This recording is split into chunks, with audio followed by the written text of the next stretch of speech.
Hello and welcome to Week 5 SEC Football Power Rankings here at Southeastern 16. I'm Chris Lee, joined by Blake Lovell. Got an interesting week of power rankings. Not a lot of clarity, a lot of spots. The top, the middle, just a jumbled mess right now after a very interesting week of football, Blake.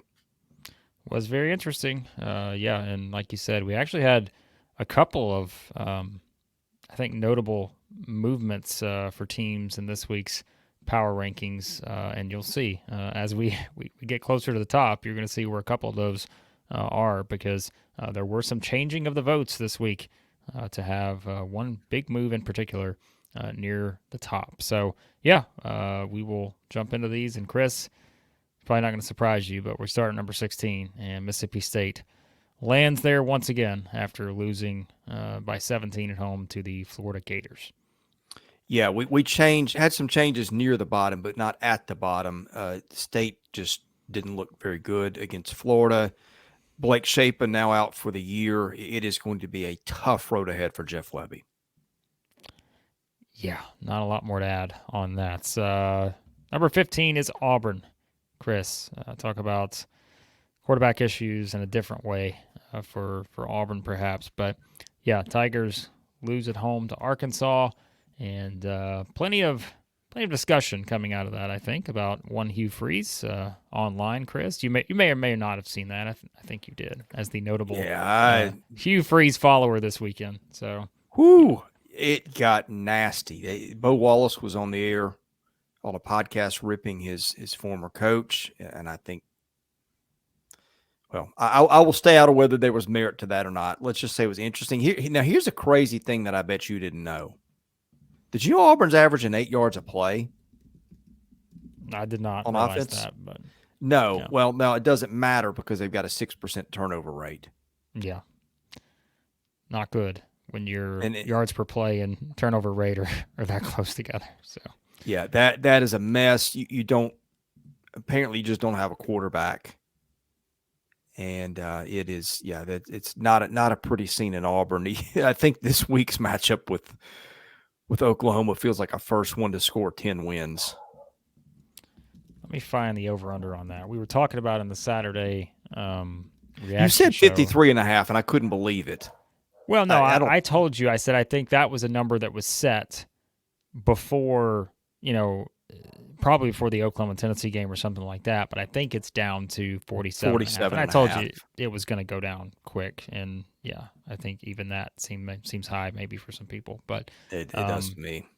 Yeah, and remember, we always look ahead in some of these power rankings, but Oklahoma, at Georgia, off week, at Missouri, at Kentucky, Vanderbilt at home, and they still have A&M and Alabama on there too the rest of the way. So, yeah, we'll see what happens for the Tigers there. All right, speaking of off week, number 14 team, the Florida Gators, get an off week, Chris, which, I don't know, that may or may not be a good thing.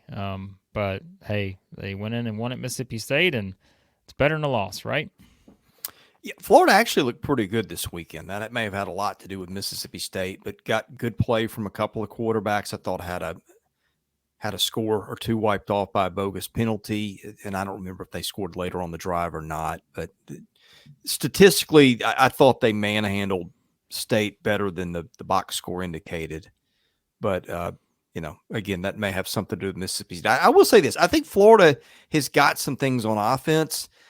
Now, the defense, I just can't believe what I'm watching sometimes. I don't think they're very good there. But I think Florida's still got enough to maybe pull an upset somewhere just with what you get from those quarterbacks, Blake. Well, they're going to have to pull a lot of upsets, I think, to change the trajectory for Billy Napier there. But they come off the bye with UCF in Gainesville after that, which, unfortunately for Florida, has not been the best place to play so far this season, based on how those games have played out. All right, so full disclosure, in our composite staff rankings, this happens sometimes, but we did have a tie for the next two, but we're just going to put Kentucky here at 13, Vanderbilt at 12. We did the coin toss, Chris, the imaginary coin toss. We're going to put Kentucky 13, Vanderbilt 12. We were talking about this before. I don't really know how you necessarily, separate these two teams at this point. Yes, both have had close losses against top 10 teams. Kentucky against Georgia. Vanderbilt just came off the double overtime loss to Missouri. But, I've also had some head-scratching performances as well. But I will say on the Vanderbilt side, as I mentioned in the reaction show on Saturday, really, you know, you can play the what if game all you want, but I mean that team is like 2 or 3 plays away from, Yeah. probably being 4-0 right now, and it's that's that gap though we talk about in the SEC. So Yeah, also a play away from being 1-3. They've been right. close in every game, but the one FBS game or FCS game. Kentucky, hey, Brock Vandagriff this weekend at least showed more signs of life throwing the ball, which they really, really need. They're averaging under 4 yards a passing play coming in. So it was Ohio. Ohio, I think, was missing its starting quarterback, which kept it a little closer than we would have, or a little. I'm sorry. I thought that game was going to be closer than it turned out. I think Ohio missing a quarterback probably had something to do with that. But I mean, you got a Max Harrison pick six, and it looked a little bit more like Kentucky football. We expected it to look this weekend. Will need to look even better when they play at Ole Miss on Saturday. Vanderbilt gets the week off before they host Alabama in Nashville on October the 5th. All right, before we get to, Chris, the number 11 spots on this list, the coveted number 11 spot, let's tell you about our friends at BetOnline, the world's most trusted betting platform, your source for everything football. Every stat, every matchup, live odds and spreads to bet on during the games. If you know your stuff, get in on that $200,000 mega contest. Pick 5 games against the spread every week for your chance at weekly prizes and a share of $200,000. When it's over, head to the online casino, play some blackjack, over 150 slots games. They got it all. Head to the website today, get on the action, bet online. The game starts here. All right, Chris, I hope the wait was worth it because number 11, the Arkansas Razorbacks, who are here in the spot after the win at Auburn, and now get a big opportunity against Texas A&M in Arlington. I feel like we're entering the land of confusion here because I think these next 4 or 5 teams, it's hard to separate. I mean, really, you could say that about 13 up, to be honest with you. But yeah, I think Arkansas is still really intriguing to me, Blake. I want to see more accuracy out of Taylen Green. He's been under 50% completions the last 2 weeks. Did have that amazing 60-something yard touchdown throw that was pretty much all in the air. That was probably the decisive play in the Auburn game this weekend. But I mean, if you want to look at it on the positive side, we know Taylen Green can play better, and if he does, I think this is a really, really good offense. Well, we talked about it too. I mean, this team that they're going to play A&M in Arlington, then they get Tennessee at home on October 5th, get a week off, then they get LSU at home. And we've said that the biggest games left on Arkansas' schedule the rest of the season, minus this one this weekend, which is in Arlington, like they're going to get Tennessee, LSU, Ole Miss, Texas, all at home. So a lot of big home games for the Razorbacks. And yes, I think one thing Arkansas does not lack is entertainment value because I think they're, like I said, they usually play some pretty entertaining games, it seems, there. But don't know if this last one would qualify, especially maybe for, both fan bases after some of the mistakes of the Arkansas-Auburn game. But, all right, number 10, South Carolina. The Gamecocks come in fresh off of a win over Akron. And, I think South Carolina, another one of those teams that we look at and now we just sort of, sit back and like we say, this is where we start to get into – the schedule and looking ahead and all those things and trying to figure out exactly, what teams can be and that kind of stuff as you move past, some of these games against, non-SEC type competition, Chris. So curious to see what we get from the Gamecocks moving forward as they also have a week off this week before they get into the meat grinder with Ole Miss, Alabama, Oklahoma coming up after that. Look, they played Akron, which is a bottom 10, maybe bottom 5 team in the FBS, but Robbie Ashford had a terrific game, both running and passing to the point that Auburn fans were going, we'd like that guy back.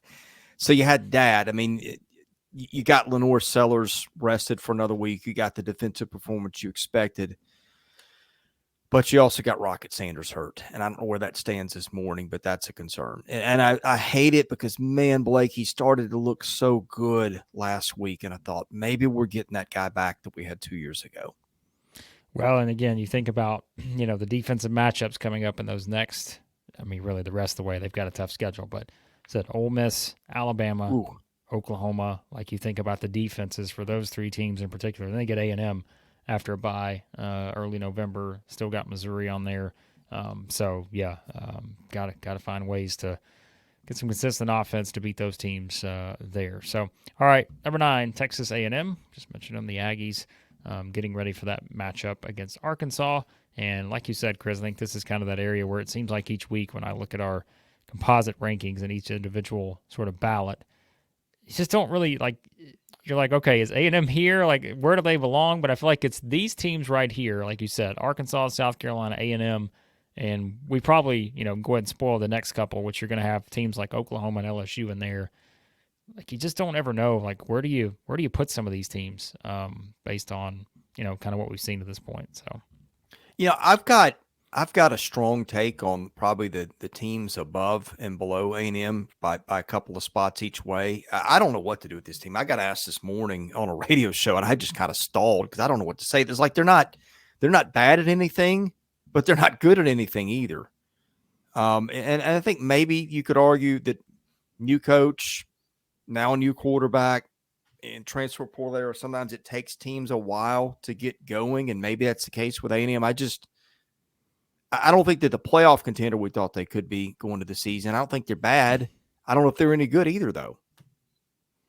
well, big game, like I said, against Arkansas, because then after that, they're going to host Missouri, week off, go to Mississippi State. They host LSU at South Carolina. So compared to most team schedules, not the worst in terms of the next month or so for A&M. So maybe a way to separate themselves and move up a bit in this ranking. Number 8 is Oklahoma, coming off of the home loss to Tennessee.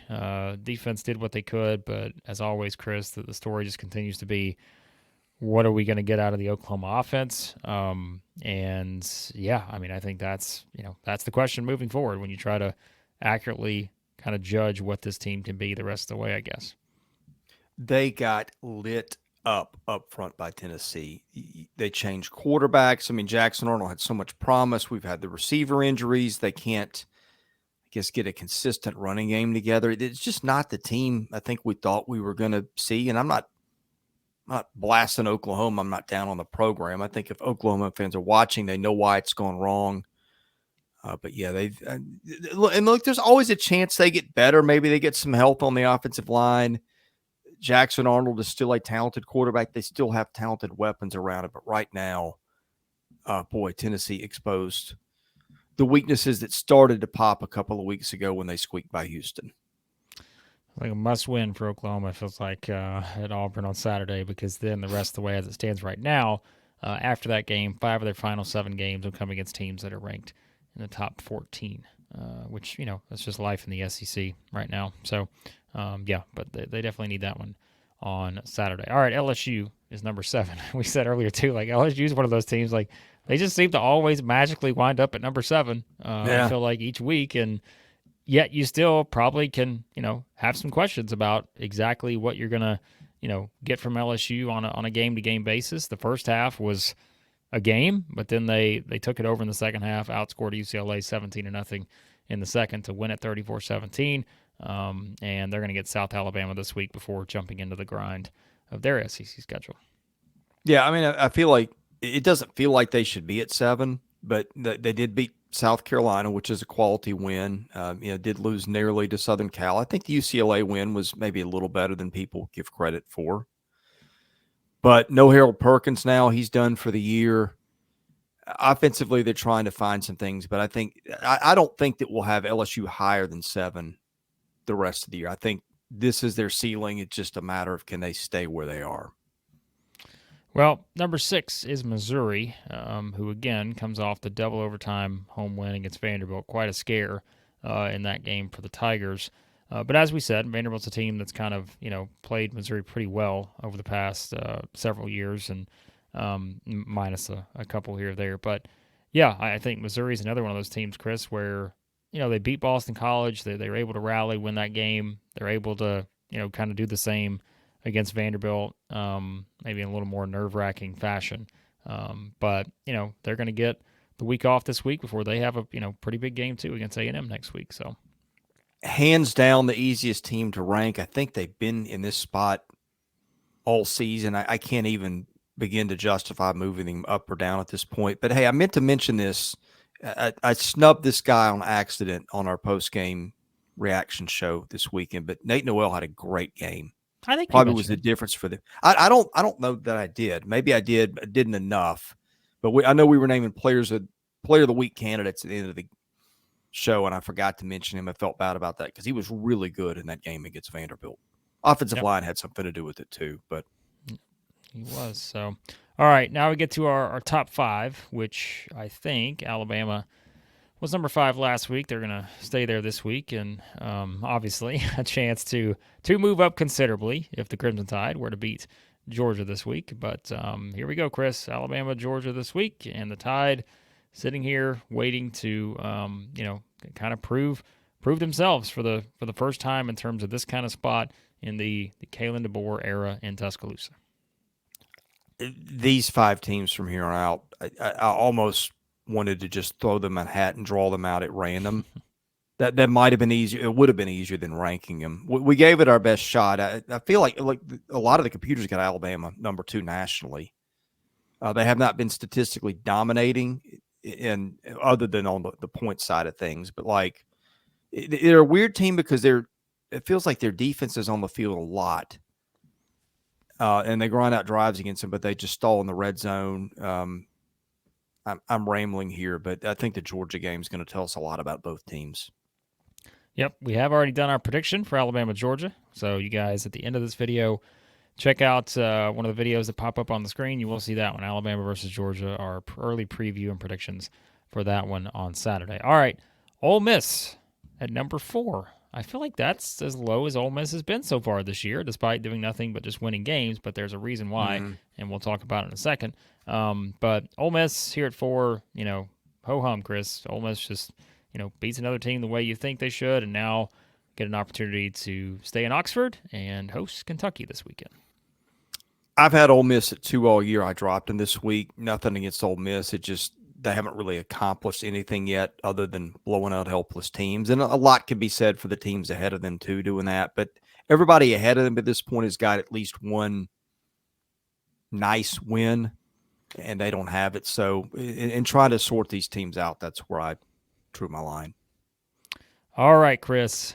In perusing other power rankings this week, and looking around at how everyone else is ranking their SEC power rankings for week 5, I have seen the final 3 teams all be at the number 1 spot at various power rankings that I've seen this week. How did we vote on it as a staff? What was the composite ranking? Well, we did have movement in the top 3 in terms of making a big swap. Tennessee moves up to number 3. The Vols, coming off of the win at Oklahoma.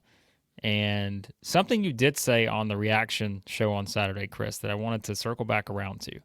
I mean, I've seen people, and again, we were just tossing this around as a thought, but I've actually seen people, put out the numbers and statistical stuff. And remember, all models are different. Everybody's rankings can be different based on criteria. But I have seen people that are like, hey, Tennessee will be my number 1 team in the country coming into week 5.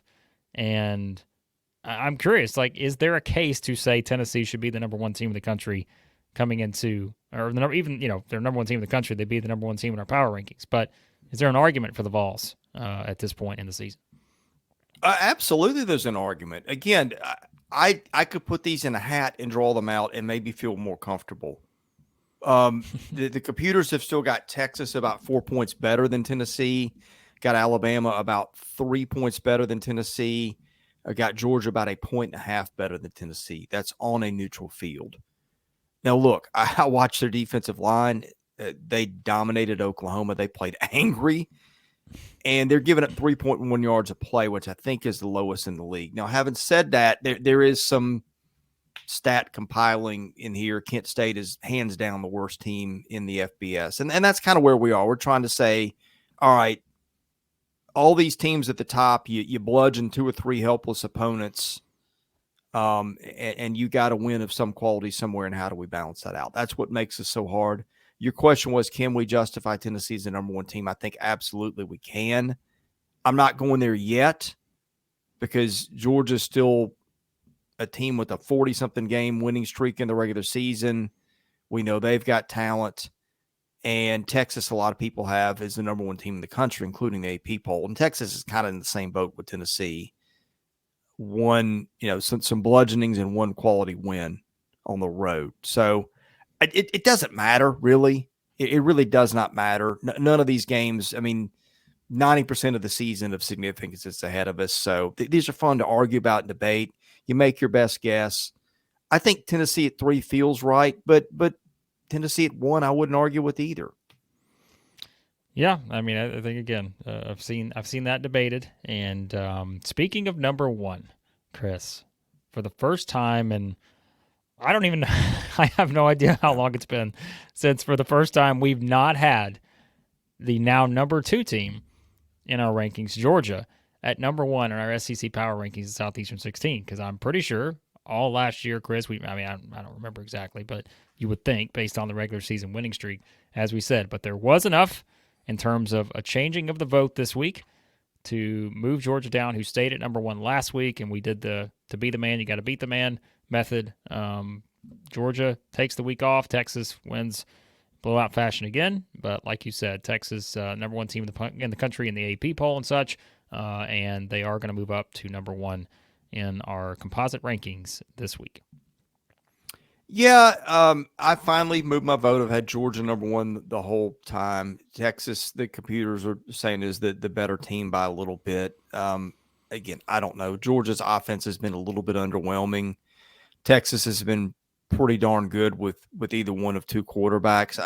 I feel like this week the Alabama game is going to tell us a lot about both teams. It's kind of to me, it's a who cares, but that's where we went. I think you'll probably have some separation this week, Chris, depending on the outcomes, right? Because you have Alabama and Georgia playing each other, and you have Texas playing Mississippi State. So, I think that will, if Georgia were to beat Alabama, my guess is you probably have Georgia maybe jump ahead of Texas in most people's composite rankings. And again, we fully expect Texas to be. What is Texas favorite against Mississippi State right now? I'm sure it's an astronomical number. But yeah, so that's where things stand, and we'll see what kind of movement there is heading into next week in our odds, or in our, by the way, odds. That's what I was kind of thinking of. Texas 38.5-point favorites, what it opened up against Mississippi State. Yeah. I can't imagine not having the winner of Georgia, Alabama as our number 1 team next week.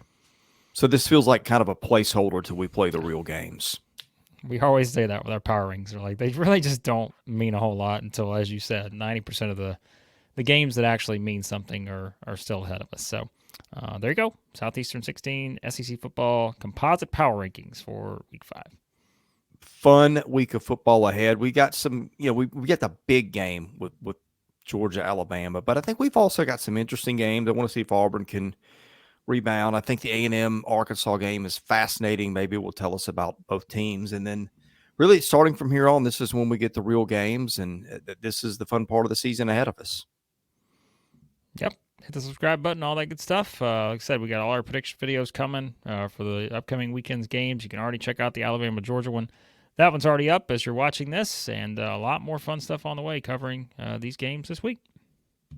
All right. Thanks for watching us here at Southeastern 16. I'm Blake Lovell. I'm Ron Burgundy.